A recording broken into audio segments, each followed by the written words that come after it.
Hello, everyone, and welcome. Welcome to the first ever Women in Business Digital Summit. I'm Debbie Jarvis, your Senior Vice President, Corporate Relations for the Howard University. And I have to say, we're so proud to partner with Walker's Legacy today for a series of dynamic conversations with a bunch of dynamic women in business. And we're also proud to have Advancing Black Pathways, JP Morgan Chase, as our sponsor here today. Today, you will hear from some dynamic women, as I said, who are business leaders in corporate America.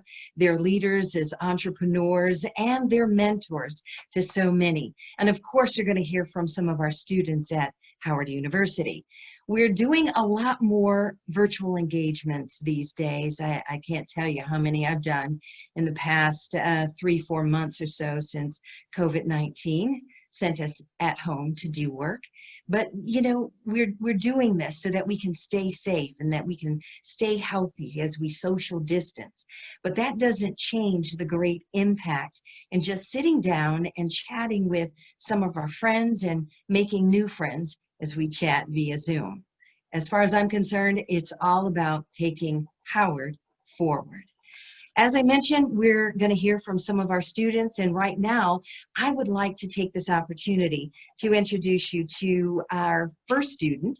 That's Rachel Howell. She is a rising political science major from Alpharetta, Georgia. Rachel is interested in pursuing a career in higher education.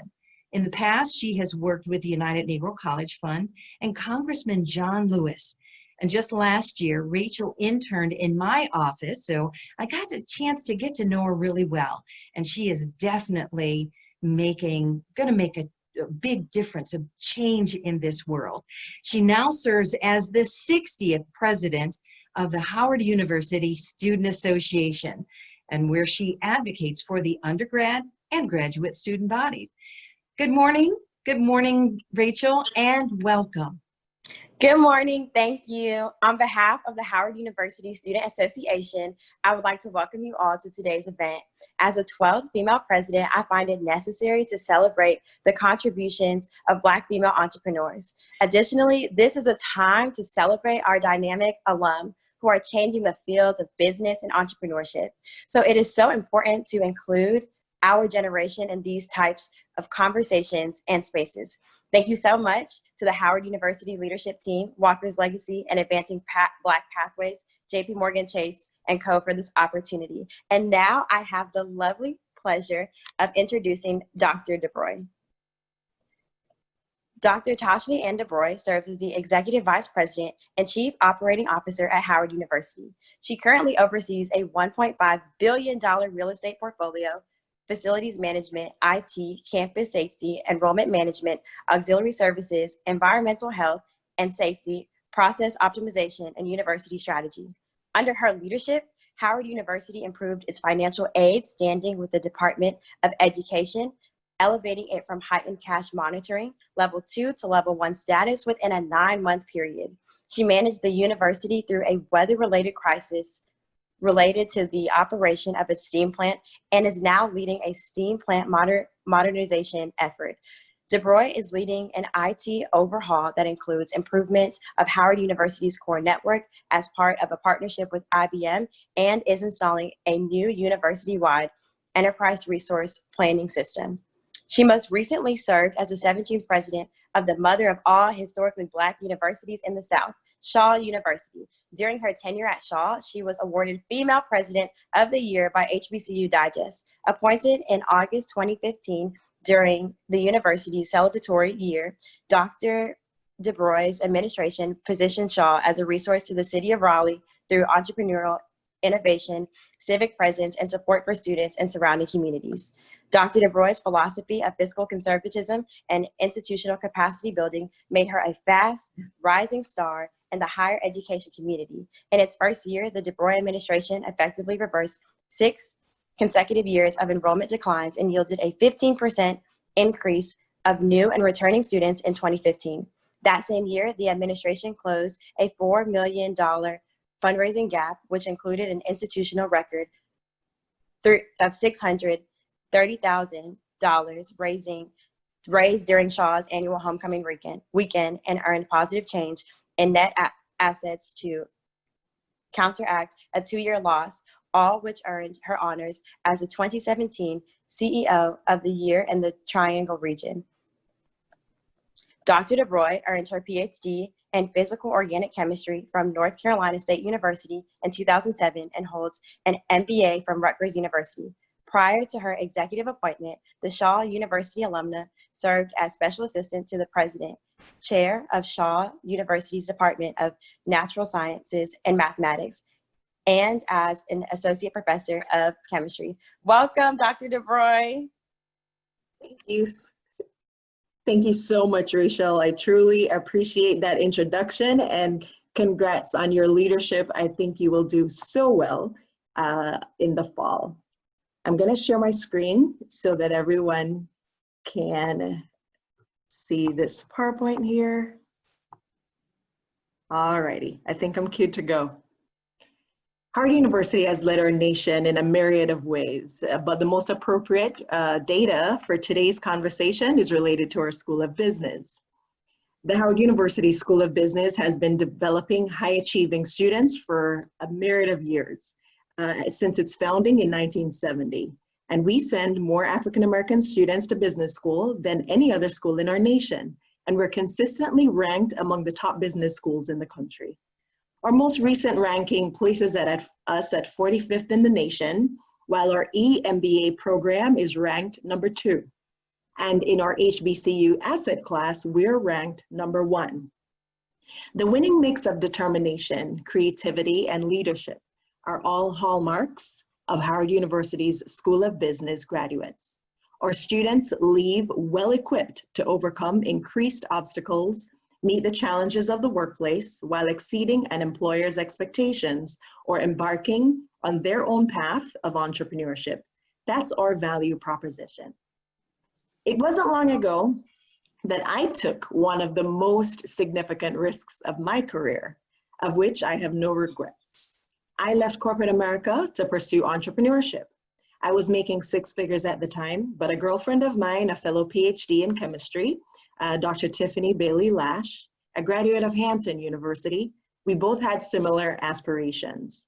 In 2012, we launched a hair care company called Tea and Honey Blends and a hair salon called Element Beauty Bar.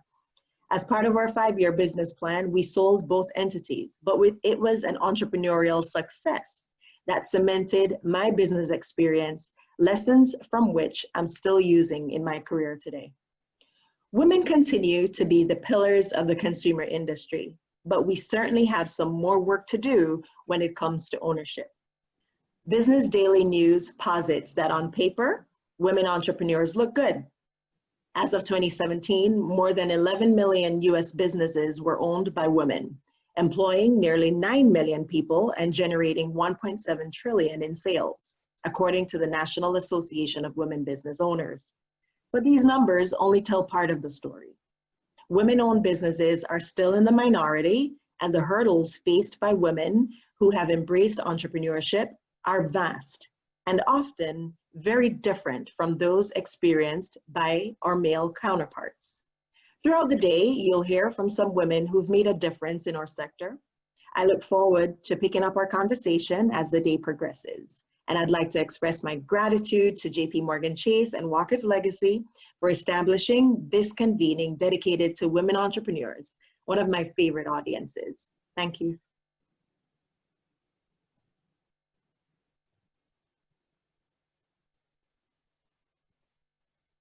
Dr. Dubroy, I have to say thank you. Thank you very much. We are very proud to have you at the Howard University. And so I just want to take this opportunity now to welcome our sponsor for sponsor remarks, and Atis Davis, who is the Executive Director, Advancing Black Pathways. There we have her on the screen. Atis Davis is, she's been at JP Morgan Chase for 20 years. And she's had an illustrious career there. But she is leveraging her global experience in executing large-scale programs and her passion for diversity and service to help more Black Americans achieve economic success. Without further ado, Atis Davis. Good morning, Atis. Good morning. I don't think my video is turned on. Okay. Oh, there we Should be a go. box All that'll right. give you Yep, an it just opportunity popped to up. turn. Perfect. There you go. Great. Thank you. Good to see you. Great to see you and glad to be seen. Thank you. Sure. Good morning. It is a pleasure to be with you all this morning and to partner with Howard University and Walker's Legacy for the Women in Business Digital Summit. Thank you to Howard and to Walker's Legacy for using your platform to create a space dedicated to empowering entrepreneurial women of color. These past few months have been some of the most unprecedented, emotional, yet powerful times of our lives. And it's shown us more than ever that we must collectively work together to empower Black communities and break racial, health, and economic barriers that have long plagued us and held us back. Our economic equality is more than a moral issue. It is really comes down to the facts. The net worth for Black business owners is 12 times that of Black non-business owners. And Black spending power will reach $1.5 trillion by next year. Yet the median wealth for single Black women is $400. That's compared to $15,640 for single white women. Just let that sink in for a minute. We've got a lot of work to do. And that's why we've started Advancing Black Pathways. If the current trends persist, the median net worth for Black Americans will hit $0 by 2053. We must act with urgency to uplift Black communities and create opportunities for Black families and businesses to achieve wealth. We launched Advancing Black Pathways last year to help Black people close the historical achievement gaps in three key areas: wealth creation, education outcomes, and careers. And as part of this, we're hiring Black talent at a record pace. We set an aggressive goal to hire over 4,000 Black students, and we're ahead of pace on that. Developing Black leadership and investing in Black businesses and households to improve the financial health of Black communities across the country is our top priority. And through our focus on wealth, we're helping Black people get on a path to financial success through increased savings, better access to home ownership, and getting the tools and resources they need to support and grow their businesses. Now, we know that Black businesses play a pivotal role in generating wealth and jobs for our communities. The numbers I just gave you illustrate that point. But as America's largest bank, we believe it is our responsibility to invest our resources in putting more Black Americans on a path to financial success, which is why we're here with you today.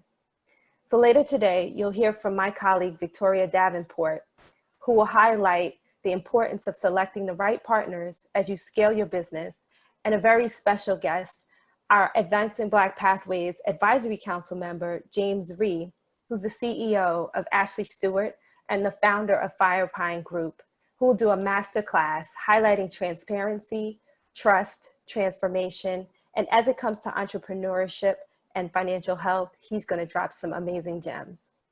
So to learn more about Advancing Black Pathways, please reach out to us on www.jpmorganchase.com/ABP. And I'll now turn it to Chanel Autry. Thank you.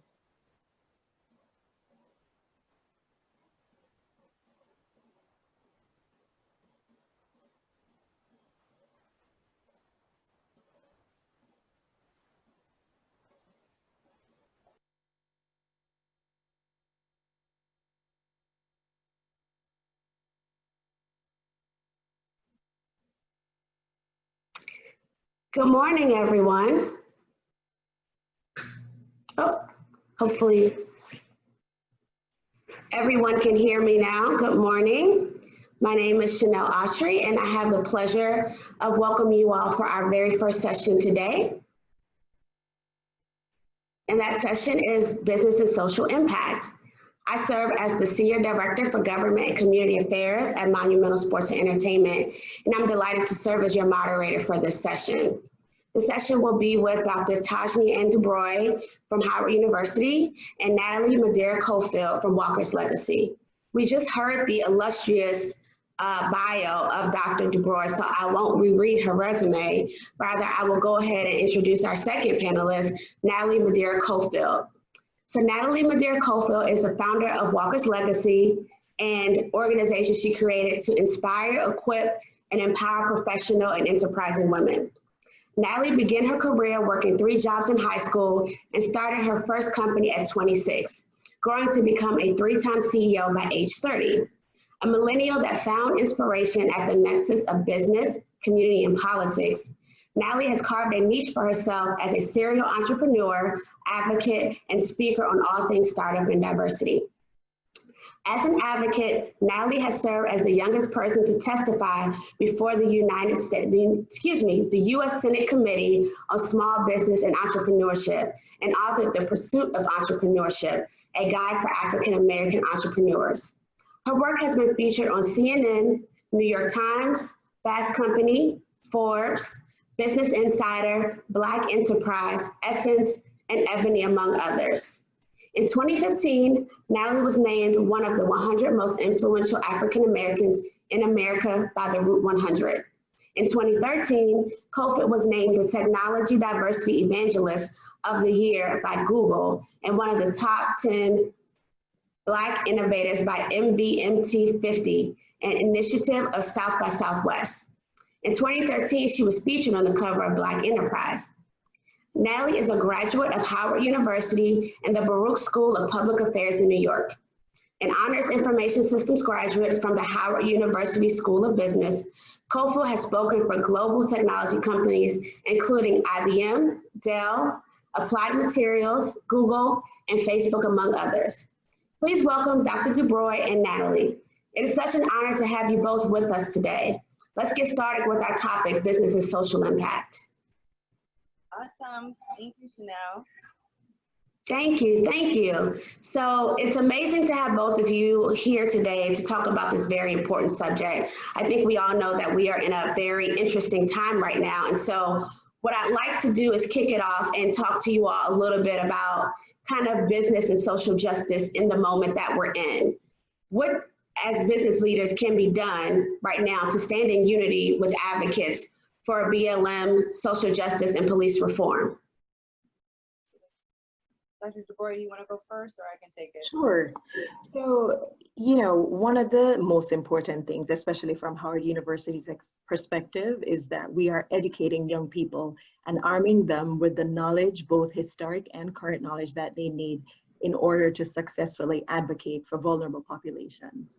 Our president has been extremely vocal, not only on mainstream media, but also through his pen, via communications internally and to the external community, that not only do we believe on our campus that Black Lives Matter, but we live that. And I think it's very important that corporate not only puts their money where their mouth is in moments like what we're seeing in our nation when injustice is being illuminated, but at all times. Social injustice has not suddenly appeared on the scenes, and it's been around us, and we have been aware of the inequities that our populations face. So I think it's part of our corporate responsibility to always seek those inequities and try where we can to level the playing field. And I think Howard continues to do just that, not only being one of the most, the most significant employer of African Americans and Black people in the district, but also by placing the most amount of African Americans in medical school, business school. And I think those are the parts of the ways that we show not only our advocacy for Black Lives Matter, but also show our mechanisms that we're using to empower our students. I love it. As a product of Howard University, which this summit is designed for, I completely agree. I think for me and my life experience, Howard rooted me in an understanding and awareness of my Blackness that empowered me to go out and be the best me I could be, whether it was corporate America, whether it was through my own entrepreneurial ventures. And not only did it empower me, but it also established a network and gave me access to other amazing African-American leaders, male and female, who are moving the needle across the board.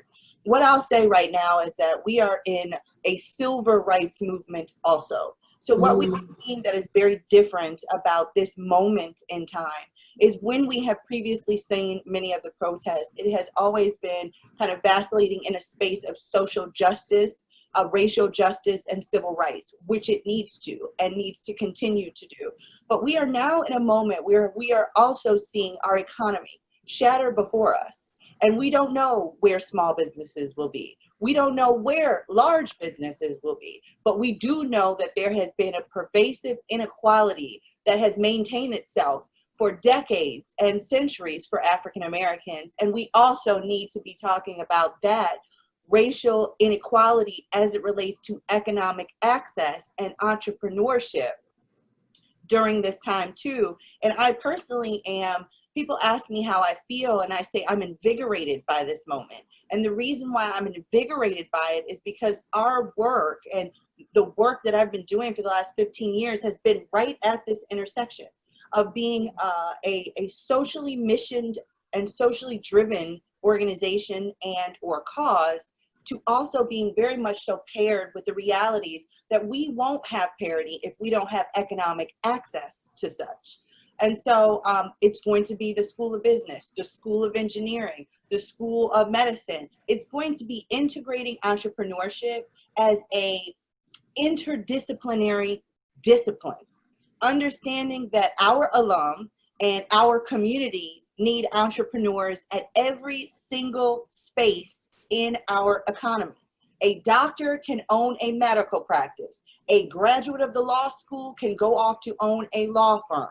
A graduate of the engineering school can go off to create their own tech startup or work in that type of environment. And I want to make sure that as we're thinking about this, our role is to see ourselves in every space and to position ourselves in those spaces as well. You know, I mean, that's just amazing what you said, both of you. I think you've highlighted real issues. And one of the things that I notice is a common theme throughout what both of you responded with is this issue of access. And I know Dr. Dubroy also noticed some statistics earlier, and we know that access is a huge issue. And just given the economic climate that we're in addition to the social climate that we're in, I'm wondering what advice do you have for someone who's a fledgling entrepreneur that's interested in making that pivot in this moment? What does that look like? You know, accessing capital, finding angel investors, or just figuring out ways to make that pivot in this moment, particularly if it's something that's centered around a social justice lens? So I think that the tenets of entrepreneurship will still ring true whether or not we're in this climate or another environment. We still have to make sure that as entrepreneurs, we organize our thoughts and we organize our businesses, the infrastructure, in order to ensure that we're attracting investment. We're still going to need a strong value proposition. The social justice climate does not negate our need to strengthen a value prop. And we still have to ensure that whatever product we're introducing to the market, it has a demand. But there are other pieces of this that I am seeing corporate pay attention to. It's no secret that when Black females, and I'll bring in our brothers into it, but generally, when we go to angel investors and to banks to try to get loans or investment for an idea that we may have, we've been disproportionately denied those loans. And in some cases, when we gain access to loans, we are doing so at higher interest rates. So that is well established, and the data is published, and you can research that for yourselves. at this moment in time, I think we will have to lean on corporate leaders to examine their practices, their business practices, and open up access to our communities. So we are looking to companies like JP Morgan Chase, and I won't name their competitors out of respect for this conference, but we're looking to companies like JP Morgan Chase to, and they're advancing Black Pathways to open up these types of channels. And when we look to the SBA, we're asking them to look internally to ensure that the programs that they're offering are not solely doing lip service for our communities, but they're going the extra mile, looking at how it is that they have operated from a business perspective, and if they're meeting the goals that they say they have. So many times our business entities talk about ensuring that minority communities are assisted, ensuring that underserved communities are assisted. But if you take a look back at their scorecards, they've not done so well. So yes, as entrepreneurs, we play a role in ensuring that what we're bringing to the table is organized, and it comes with doing research. It comes with going to conferences, learning more about how you can strengthen your business. But then there's a part of this door that we can't open on our own. And so we will always need advocates inside those corporate entities who have the ability to speak in the rooms where we're not able to join. And part of that corporate responsibility, I think, is opening it up in a very distinctive manner. We can see each entity, meaning all of these corporate entities, talking about what they're making available, the amount of contributions that they're giving to the community, to schools. We've seen some record donations to HBCUs, in particular, the most recent one to Morehouse and Spelman. And I can bet you bottom dollar that as these opportunities continue to open up, it rests on the laurels of people like me, or president, to continue to advocate for our schools and to continue to advocate for our business people, so that the opportunities get opened up to more. I love it. Excellent. I'll be very quick because I think Dr. Dubroy touched on a lot of pieces. I think the beauty, and I'm so excited that we're doing this with Howard. The beauty of a institution like the Mecca is that it produces both the people who have the ability to have the cultural competency and understanding and awareness of where we are as and that work in corporate America, that corporate America can hire and should be hiring. And so I challenge and encourage more companies to bring their hiring practices, to bring their recruitment to our university. And if we're not able to do it in a moment of COVID, to do it virtually. But we can no longer rest on the notion that we can't find this exceptional talent. And we also have to recognize that we are gaps behind in some instances, just the preparatory access to how to even prepare for moments like getting in front of some of these companies. And so we're not asking for someone to give us a handout. We're asking for them to be aware of the gap that exists and to see the skill sets that we exude that demonstrate we have the capacity to jump over those gaps with the right support networks, with the right support structures, and with the right supportive environment. And I don't think I need to say this, but it's evidenced by our survival and our thriving as a people that we have the capability to do so. We just need to be able to have access to the things that would allow us to be able to flourish in those moments. So that's one on the side of how we can support our professional spaces. And again, I'm thinking about this cross industry, right? So CEOs of medical institutions and CEOs of major Fortune 500 companies, I look at them as all the same. As it relates to what someone can do to prepare for their entrepreneurial journey now, I'm going to say two things. One, we have a fantastic panel coming up that is about starting and scaling your business, where we will hear from some amazing Howard women who have done so and have done so successfully. So I am excited that that is going to happen. But here we are right now in a moment where we should be saving. Business Insider just did an article about me and my journey on starting Walker's Legacy and turning it into a multi-million-dollar company. And I started Walker's Legacy by selling all the clothes that I had in my closet that were luxury items, and I put them on eBay. Okay, so all my Gucci bags I put on eBay. So I challenge us to say right now, where do you get disposable income in moments where you can't produce more income?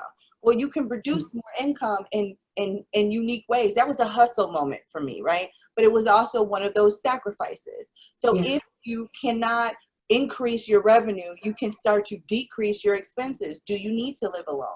Can you live with someone else and maybe save the portion of your rent or your mortgage that you would have otherwise paid to now apply toward your dream fund to start your company?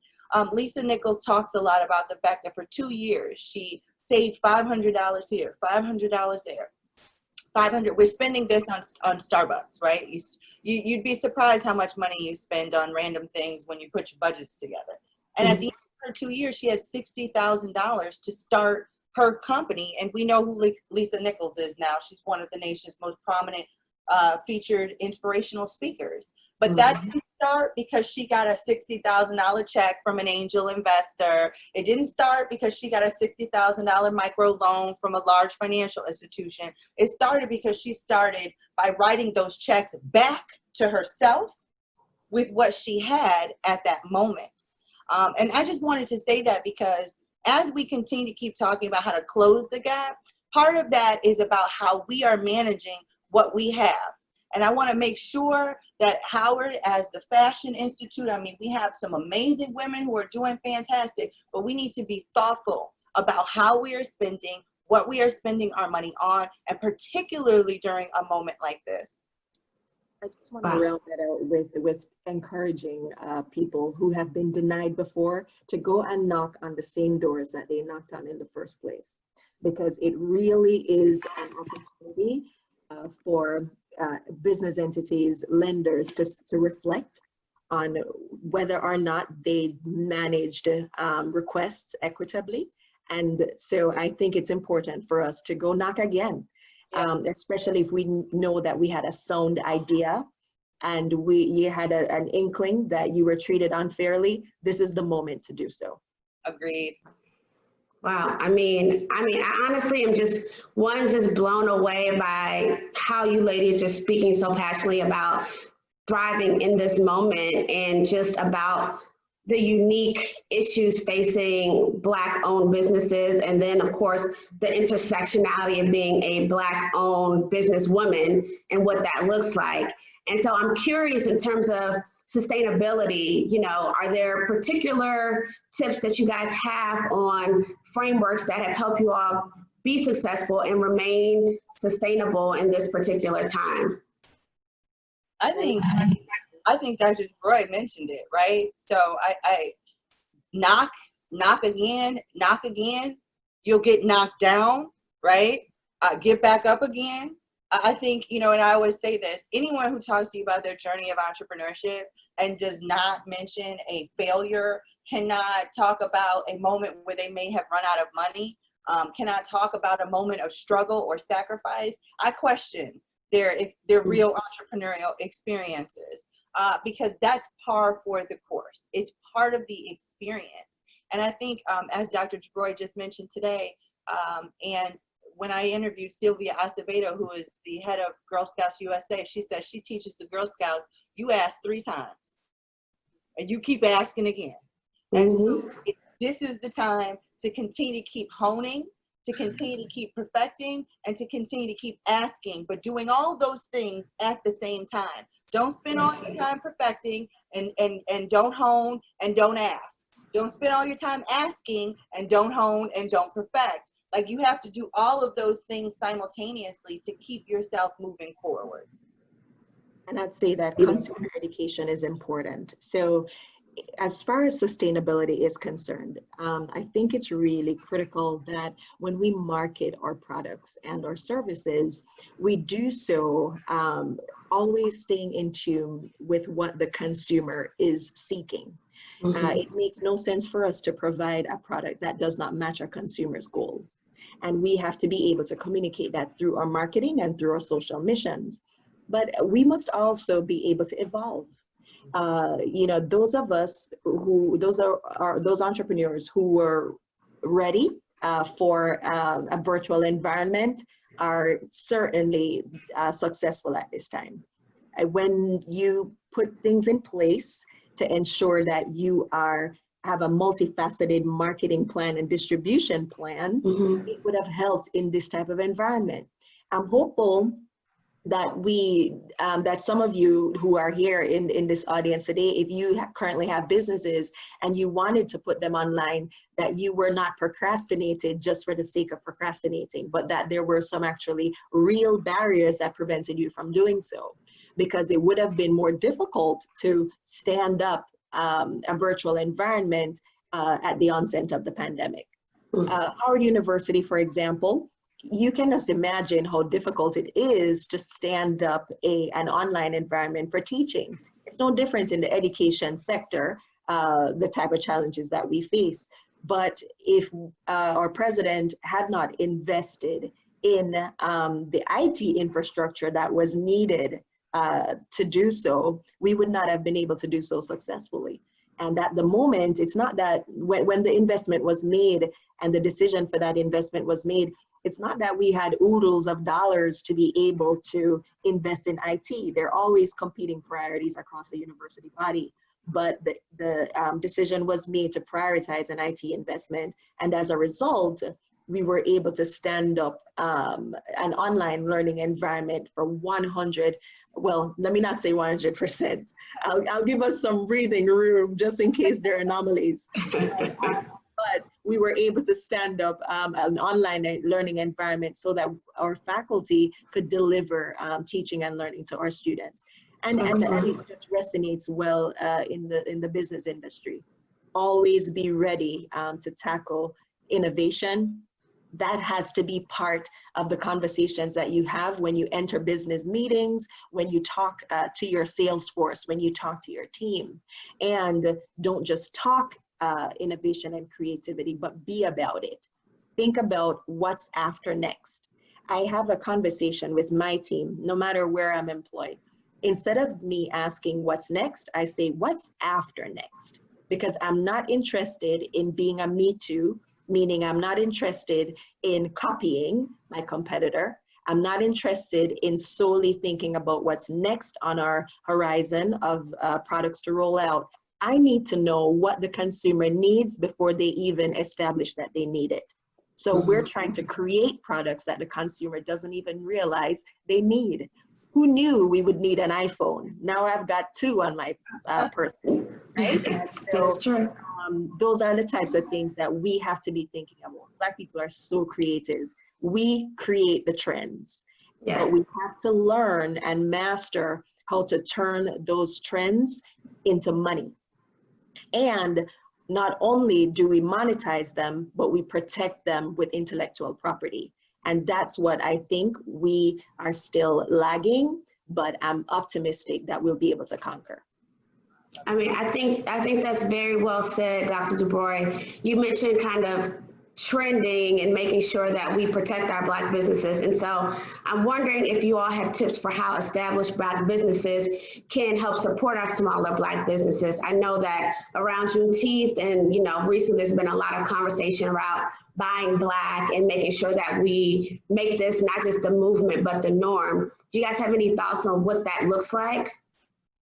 I'll start and just give a shameless plug and say, be a part of the Walker's Legacy Network. Join Walker's Legacy. We are a Black woman-run, Black woman-led organization focused on empowering multicultural women. If you're passionate about business, we encourage you to show up and be a part of our network that we're building across the nation. One of my colleagues, Kezia Williams, just created My Black Receipts, and in 3 or 4 days was able to generate more than $500,000 in funding for Black businesses in partnership with Yelp. And so go online to Yelp, go find a Black business, upload your receipts, and continue to keep pushing the needle on her initiative, which now I think has almost topped 1 million. I think thinking about doing business with other Black-owned businesses is important. Supporting other people in your community is important. It's not at the expense or peril of supporting something else. It's actually diversifying how you spend your money, as you should. and not doing so on a discount, right? So the moment that we continue to keep, but part of that is also because we are so low financed and low capitalized. So we're in positions where we're with less resources, forced to do more with less.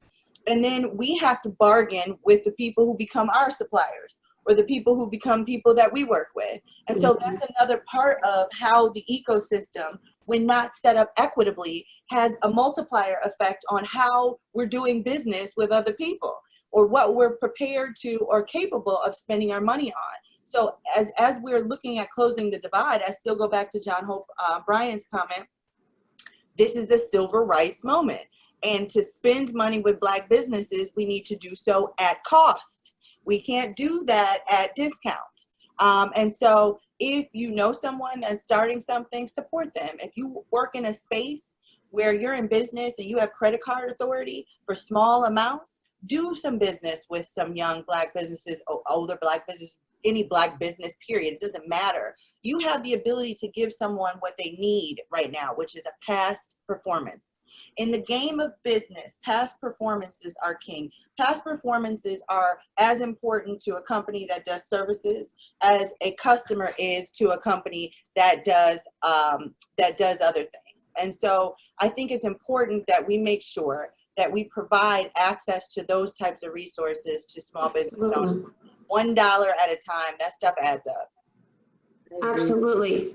And I know we are that, I mean, just so well put, Natalie. I think that you really highlight, you know, just doing what you can when you can is what really matters, and what makes the difference is staying as connected as possible.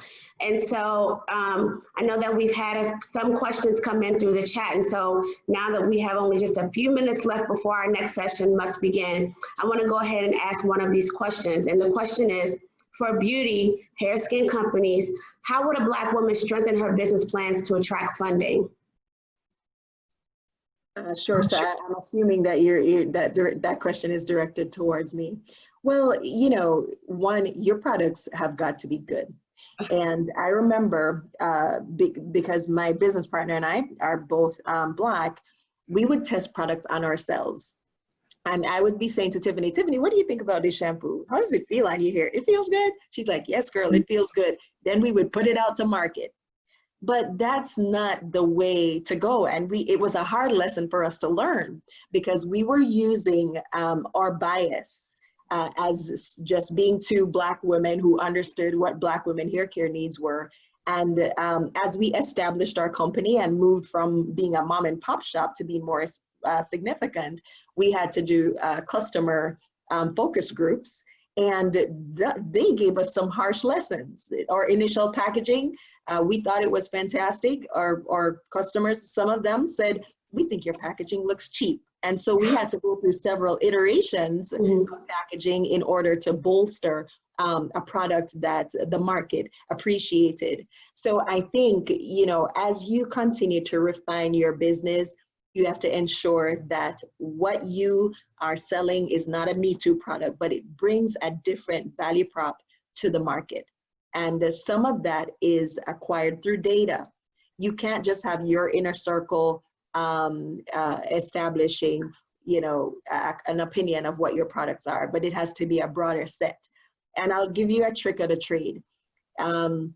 In order to increase our demand, and this is so terrible, I hope nobody tweets this, but in order to increase our demand, when we were just starting, we were trying to get our product placed into beauty supply stores. And it was so difficult to do so because we had not yet established a significant clientele. Mainly our family and friends were buying from us. So we got this idea where we would start creating that demand by calling the beauty supply stores to ask them if they had Tea and Honey Blends products. And they know. And smart, very smart. Hearing about Tea and Honey Blends, they contacted Tea and Honey Blends, and we were able to get our products into their stores. So forgive me, Lord. Yes, that's how we did it. But then what it does, it gives you the data that you need to go to banks and say, here are my distribution channels. Here is the demand for the product. And if you give me this investment, we will be able to, you know, multiply it by X amount of dollars. We never neglected universities. My alma mater, one of my alma maters is Rutgers Business School. I have a MBA in marketing from there. And we got $30,000 from Rutgers as seed investment through their business school. And we were able to get angel investors and all else. So every little bit of money counts. We went from a $30,000 investment to $200,000, from $200,000 upwards, but started small. And so those are the types of ways that I'd say you can, catapult yourself from good to great. Love it. Excellent, excellent. I mean, that is so amazing. And, as I'm thinking about it, as we're getting ready to wrap up this session, I wanted to ask you guys one more question that we kind of haven't talked about, which is talking about barriers in the actual workplace. And how do you address inequality of issues that may happen in the workplace? And what obligation you feel as Black entrepreneurs to deal with that? So I'll say obligation of a Black entrepreneur as it relates to that is, I think for us, the experiences that we've had thus far have been, how do we make the people who work through our partnerships look better, right? So when you decide to do business with a entrepreneur, people in your company are going to ask questions. They look at it, they want to make sure it's going to be successful. And so part of what we have tried to do is hold ourselves to a high bar to ensure that our success is also a part of your success, so it's mutual success. And thereby it also produces the possibility of more opportunities for other people. So that's, from an entrepreneurial perspective, that's how I see that playing itself out. I will also say today we are going to have a session on climbing the corporate ladder. So we have some amazing Howard women who are going to be sharing with us their experience with that as well. For me, my background as it related to corporate was that I wanted to be the CEO. When I worked for a nonprofit organization, I remember going to bed that night. I actually used to work for JP Morgan Chase. So I'm an alum of JP Morgan Chase. And afterwards, I went to go do economic development, and I was 25. And I remember thinking, I want to run this place. I can run this place. I can run this place. You know what? I'm going to run this place. And everybody was like, okay, Natalie, calm down. You're 25. Like, relax. But I really felt like I wanted to. And actually at 26, that's when I leaped out and started my first company. But I always do say to people that to be a better entrepreneur, you should learn how to be the best employee. So when I worked at those places, I worked my butt off. And why? Because you have to have a sense of work discipline and work ethic that translates itself over to your company. So if you slack at work, you slack in your business. It doesn't change. Like, you still have bosses. Your bosses are your customers. Your bosses are your clients. Like, the idea that you're getting away from a boss is a farce. You're actually adding more of them that have the potential to have a more significant impact on your experience. If a customer doesn't like a hair care product, they'll go on all the different media platforms and say that. Like, you're not removing a line of authority from you. You're increasing it, but you're also navigating yourself through it differently.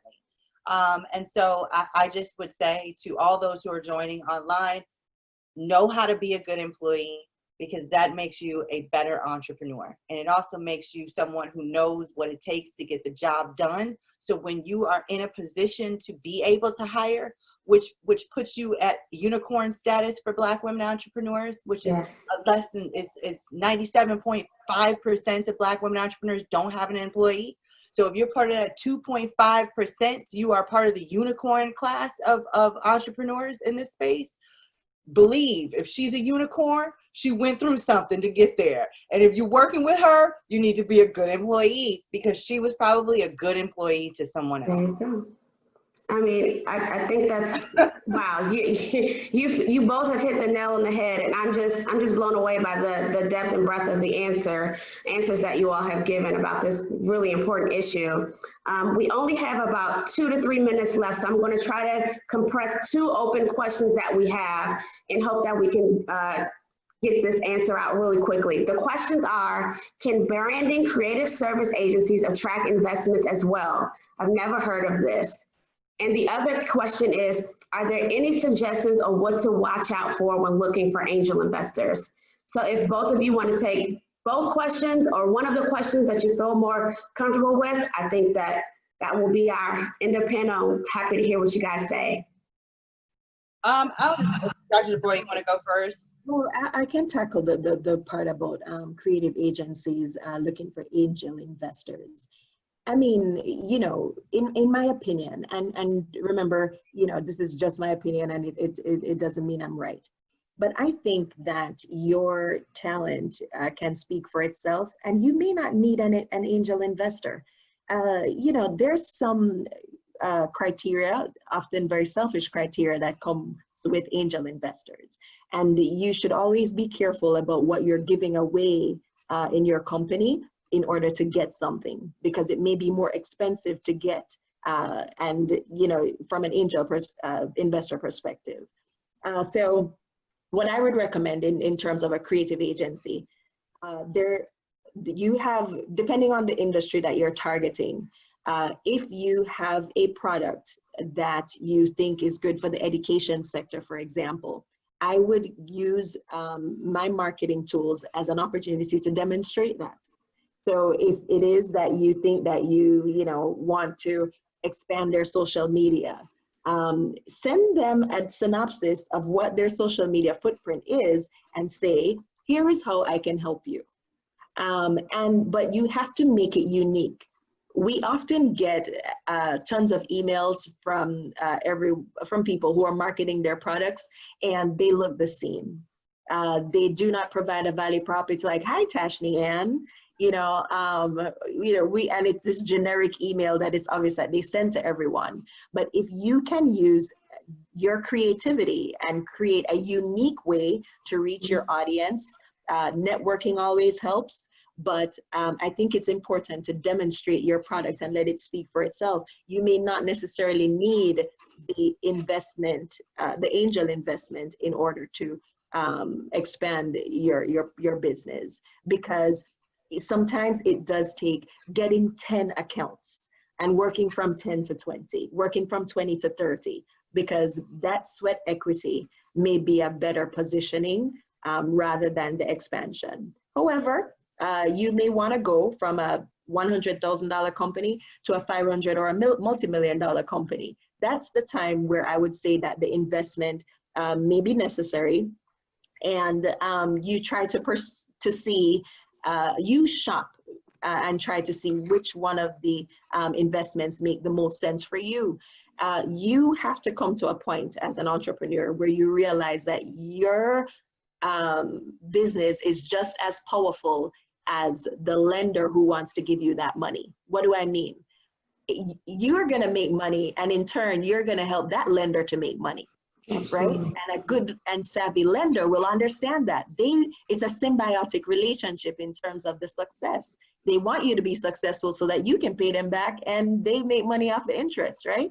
And so at some point in time, you will have to realize the asset that you are and that your business is, and that you don't sell it to an investor, right? So I hope that answer helps. I just want to make sure that, you know, we are trying on the front end to show value prop, to market to customers, to expand that clientele, and use the bread that you're getting there to slowly evolve and manage that evolution, so that as you grow, you are more confident in what it is that you're bringing to the table, and you'll be not so eager to get money that you don't take the best deal. Excellent. You know, Dr. Dubroy, I think, you know, really hit it on the head. I will say, I think we are in a time where words like angel investor and venture capital are both sexy and elusive. And they're also not always needed, right? And so if you don't need that, you don't need it. You don't need it to say that you had it. You don't need it to say that you met with them. And as she mentioned, no money comes to you with no strings attached. There will be something that you will be giving up or doing as a result of that. Now, angel investments in and of itself can take a very basic form. Again, these are words that are used and have, in some regards, the language around entrepreneurship has been used to exclude different communities. So an angel investor could be your grandmother. Now, see, the challenge also is that we don't have a lot of access to that type of disposable income so that someone in our family could actually write us a check for things like that. But I want to be very clear that an angel investor doesn't have to be a 60-year-old white man who is coming into your life with his angel wings. No, it could be your grandmother who is willing to write you a $5,000 check that, you know, her terms are, in a year, you give me my money back. It could be, you know, your parent who allowed you to use $1,500 worth of credit on their credit card for your company. So those are also angel investors. They are people who are coming in to invest in your company at a very early stage. But as Dr. Dubroy mentioned, I think it's important to, when you're building a service-based business, to price yourself for growth.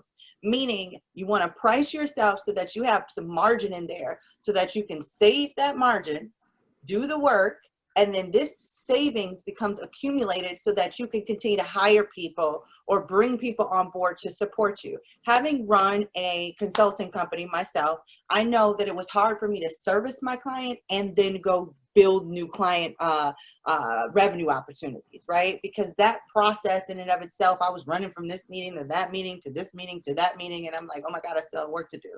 So I know that that can run you down, but when if you put a margin in your pricing structure around your consulting services to ensure that you are able to put some of that into savings, you'll be able to find yourself hopefully in a position where you can bring on talent to aid you in the execution of your company without necessarily having to have an angel investor. Now, Chanel, I know there was a second part to this question. It was about angel investment and something else. Yeah, the second part of the question was just, are there any suggestions for dealing with angel investors, or, you know, just kind of tips and tricks for how to navigate that process? Oh yeah, I mean, listen, you know, part of this is your network is your net worth. I know, and we're going to hear from a young woman who's not, you know, she's a young woman to me. She's my baby sister who turned into like Oprah. But you're going to hear from her, and she will tell you about her experience of going to every single pitch competition she could and winning them as a boss Howard woman, as she is, right? Finding money every single place she could find money. Being in the rooms with people that you go to frequently enough for you to have the social capital to go off and then ask them to invest in your company, and then continuing to keep going there even if somebody tells you no, because as Dr. Dubroy mentioned, over the course of time, sometimes people tell you no just to see how committed you are to it, right? It's like a game of dating, like, oh no, I'm not really. And then maybe it's like, okay, well, all right, okay. You know, and you keep showing up. and people want to see that you're serious, and they want to see that you're committed. So that's my answer to the second part of that. Excellent. Well, ladies, wow. In 45 minutes, we have learned a lot of great nuggets. I'm looking in the chat and I see all of the praise that you all are getting, and it just warms my heart. So on this note, I just want to thank you all very much. Thank you, Dr. Tashni-Ann Dubroy, and thank you so much, Natalie, Madeira, Cofield, for serving as panelists this morning. I want to first start with Dr. Dubroy. How can people reach you if they want to connect with you on social media? What is the best way? So, I am on Twitter as at PhD Tash. And so I'm going to put up a little, I'm going to put up a little slide here, but I'm on Twitter as at PhD Tash, and LinkedIn, Tashni-Ann Dubroy. I'm not hard to find, at PhD Tashni or at PhD Tash. Instagram, Facebook, Twitter, all of the usual social media channels. Okay, excellent. And Natalie, how can people stay in contact with you and get in touch with you? Well, first and foremost, you need to join Walker's Legacy. There The doors of Walker's Legacy are open, okay? And so we want you to be a part of our network. We want you to be a part of our community. You can learn more about us at walkerslegacy.com. Follow us on all platforms at Walker's Legacy. If you want to see about any of my personal musings, you can follow me online at NM Cofield on all social media platforms as well. Excellent. So thank you both so much for serving as panelists. We will now be viewing a video from JP Morgan Chase. Followed by that, we'll have some musings from our DJ, and then we'll head to our next panel.